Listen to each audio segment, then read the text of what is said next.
अगर कभी ज़िंदगी में किसी बुरी आदत या किसी न मिल सकने वाली मोहब्बत या किसी जुनून और शौक़ का शिकार हो जाओ तो याद रखना, जितना ज़बरदस्ती चीख चीख के उसको खुद से नोच फेंकने की कोशिश करोगे वो उतना तुम्हारे ऊपर सवार होगा, वो उतना तुम्हें डराएगा।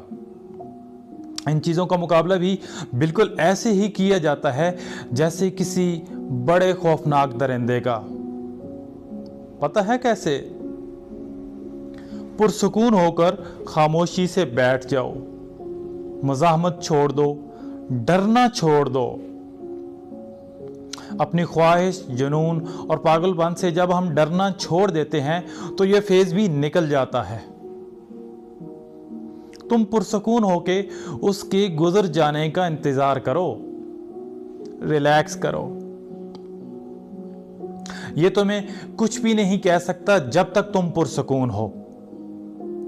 बहादुरी इसको कमजोर करेगी और तुम्हारा खौफ इसको मजबूत करेगा। मुझे दुआ में याद रखिएगा और अपना बहुत सारा ख्याल रखिएगा। जज़ाकल्लाह।